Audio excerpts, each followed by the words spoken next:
Salut et bienvenue chez Jeux Automobile. Aujourd'hui on va vous montrer comment installer un contacteur de portière, parce que généralement il y a certains véhicules comme la nôtre qui n'a pas ce qu'on appelle le contacteur de portière. C'est ça qu'on appelle le contacteur de portière, mais celui-ci c'est un système que nous avons installé parce que c'est grâce à ce contacteur là qu'au niveau du tableau de bord on peut vérifier si c'est qu'une portière ouverte. Vous voyez qu'ici sur notre tableau de bord il n'y a pas le voyant de portière, ce qui fait que bon, si on veut installer par exemple un système de sécurité comme l'anti-braquage, il faut absolument un contacteur de portière qui va permettre bien évidemment de faire notre branchement. Et là on va vous présenter comment est-ce qu'on installe ça dans un véhicule pour installer le système d'anti-braquage. Là je vais démonter ça pour que vous voyez.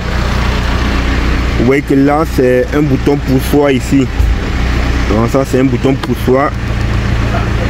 On vend ça à un prix abordable, maximum 20 000 francs. J'ai dit même quoi, maximum 1000 francs, vous pouvez la voir. Comme vous le constatez, on appuie là, on lâche, on appuie là, on lâche. Maintenant, qu'est-ce qu'on a fait donc au niveau du branchement? Là, vous voyez qu'il y a une entrée, une sortie dans le coin entre là et ça sort là. Ce qui fait que quoi, celle-ci, on va donc la mettre à la masse. On va faire en sorte que cette vis là en fait, la vis va toucher la masse qui est ici. Donc ça c'est la carrosserie, la masse. Une fois qu'elle va donc toucher dans cette masse ci, lorsqu'on va donc appuyer sur le bouton ici là, directement elle va transférer la masse qui entre ici là, et cette masse elle va sortir dans ce niveau ci là.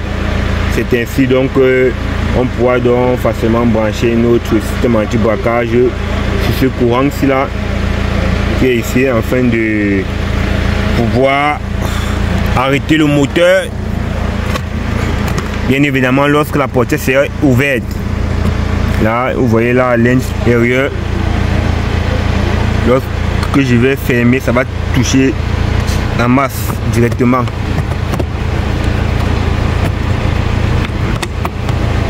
Voilà, là maintenant on a notre lampe même pour vérifier, voilà le courant en question qui a la masse. Là on vient ici, là on met sur ici tout simplement le plus ici, on voit que bon là la lampe témoin ne s'allume pas, mais par contre on va essayer de fermer la portière. Un instant, je ferme la portière. Voilà, là j'ai fermé la portière.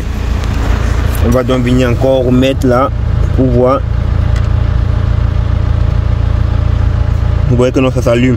Là j'ouvre, je ferme, ça s'allume. J'ouvre la portière et pour ça mon pompier, je laisse, ça s'allume. J'ouvre, je laisse, ça s'allume. Donc c'est ainsi qu'on installe un contacteur de portière sur un véhicule qui n'est pas équipé. Vous voyez qu'on peut faire le branchement jusqu'à ce qu'on met même une lampe qui va être le remplaçant du voyant de portière. Mais dans notre cas, on a juste installé ça pour le système de sécurité qu'on appelle anti-braquage. Donc dans les jours à venir, on va installer notre système anti-braquage et par la suite on va donc mettre la vidéo en ligne. Et vous allez donc voir comment on a procédé au branchement. Donc laissez un pouce et si vous n'êtes pas encore abonné, abonnez-vous à la chaîne. Merci.